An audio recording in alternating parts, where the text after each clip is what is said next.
Gini saya tambahkan, Anda kemudian waktu Ya, Kodari ribut sama Refli Harun. Iya. Rebutan apa sih? Nggak, kalian tuh rebutan apa? Hah? Masih rebutan 01 sama 02.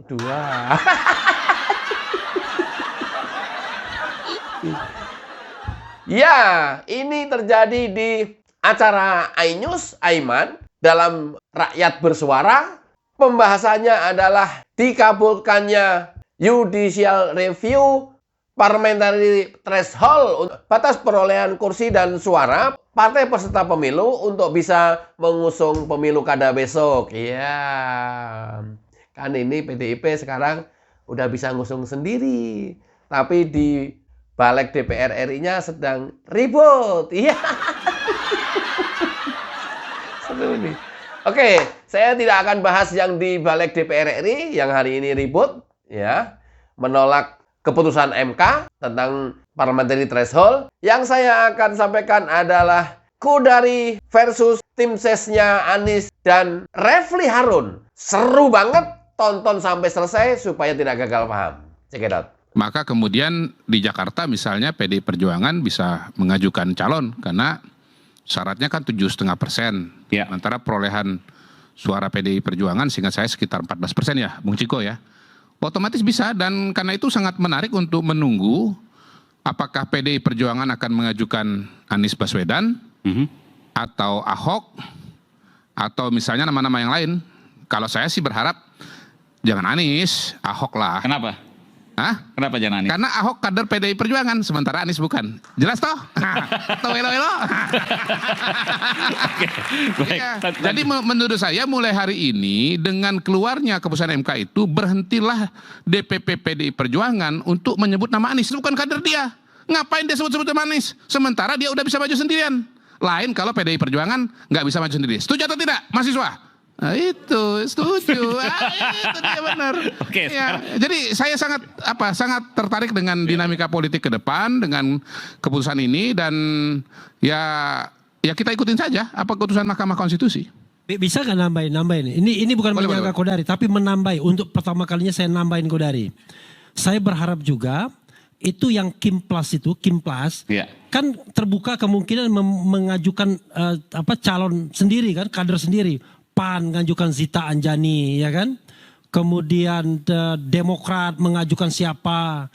Kemudian PKS mengajukan siapa? Indah pertarungan di Jakarta. Kalau mau konsisten, mungkin benar nggak, Bro Kodari? Enggak, terpaksa saya bantah. Karena gini, Koalisi Indonesia Kalau orang Palembang bilang lemak di diri nggak enak diurang. Jadi begini, jadi pencalonan itu kan ada unsur kualitatif. Coba kita tanya Mas Yo dulu. Ada. Hei, hamba-hamba aku setuju nggak? Setuju juga. Setuju. Setujunya setuju kasihan, bukan setuju. Jadi gini, kan mengajukan calon itu kan ada dua pertimbangan besar. Pertama kuantitatif, hasil survei, kemudian kualitatif. Nah, kalau bicara kualitatifnya, PDI Perjuangan ini beda dengan partai-partai yang ada di Kim Plus. Kalau Kim Plus ini mau bergabung dalam PDI Perjuangan kan enggak gitu. Sehingga PDI Perjuangan tetap maju dengan calonnya sendiri. Untuk diingat teman-teman, Pilkada 2024 yang serentak ini ketika dirancang tahun 2016 sebetulnya tidak cukup membayangkan, nggak nyampe itu imajinasinya bahwa hasil pemilu tahun 2024 di tingkat nasional itu bisa punya implikasi yang besar kepada pilkada. Jadi pencalonan pilkada itu ternyata terkait dengan apakah partai politik mau masuk dalam kabinet yang ke depan atau tidak gitu. Ini kan pendaftaran bulan Agustus, kabinet dibentuk bulan Oktober, pilkadanya nanti bulan November. Jadi dengan berat hati saya agak menolak gagasan atau kesimpulan dari teman saya Refli Harun. Gitu, kasih. Berbeda sama Anies. Anies itu dianggap berhasil. Tanda-tandanya apa? Tondo-tondonya kata Bang Kodari.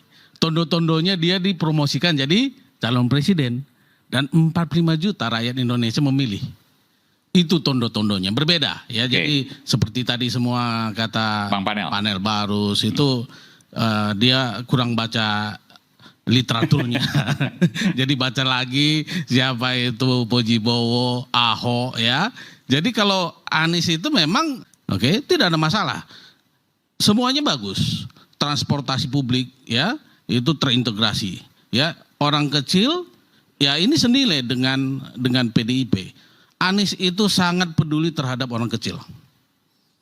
Yang kecil dibesarkan, bukan berarti mengecilkan yang besar. Ya, jadi sangat transportasi kita sangat peduli. KJP, KJMU, ya semuanya itu untuk rakyat kecil. Tapi saya mau tanya, kalau ini kan kemungkinan cuma satu, PDI Perjuangan ini tergantung Bung Ciko ya, tip partainya maksud saya, memutuskan siapa nanti. Tapi kalau seandainya lihat kader, PDIP Ahok, bukan Anies Baswedan, komentarannya gimana? Ya tentunya partai itu akhirnya realistis. Nanti akan berhitung ya, PDI juga akan berhitung. Ahok atau Anies. Mudah-mudahan ya dengan kekuatan kita ya, saya itu mengkoordinir 1015 bukan satu projo ya, 1015 relawan seluruh Indonesia. Oh, kalau tadi lebih 250. 2019 itu saya mendirikan dengan Mejen Musa Bangun dan MS Kaban itu relawan Prabowo. Itu relawan Prabowo 2019 itu hanya 150. Relawan Jakarta nih maksudnya? Seluruh Indonesia. 2019. Hari ini Pilpres itu 1015 organisasi relawan. Boleh Bang. Dan hari ini mengatakan udah WhatsApp saya siap untuk datang ke Jakarta memenangkan Pak Anies apabila PDIP mengusung Pak Anies. Dan bukan hanya itu, kalau seandainya PDIP mengusung Pak Anies, 45 juta pendukung Pak Anies seluruh Indonesia akan mendukung calon-calon PDIP. Itu kata relawan dari daerah. Bang Iwan mau tanya, Bang Iwan relawan Pak Anies di 2024 ini, Pilpres? Yes. Oke, saya saran kepada Pak Anies, jangan diajak lagi Mas Iwan ini. Kenapa? Ya karena memang faktanya di Pilpres 2024, Anies Baswedan dijakar dengan Prabowo Gibran. Jadi saya mengaminkan apa yang disampaikan oleh panel baru tadi. Yang lupa data itu justru sebetulnya adalah Pak Iwan sendiri. Padahal dia relawan, dia lupa Bang Kodari, bahwa Anies Baswedan ini kalah saya jelaskan ya. Bentar. Kalau bukan masuk suara luar negeri, itu kalah Prabowo 300.000. Kita harus kembalikan ya. Menang atau kalah?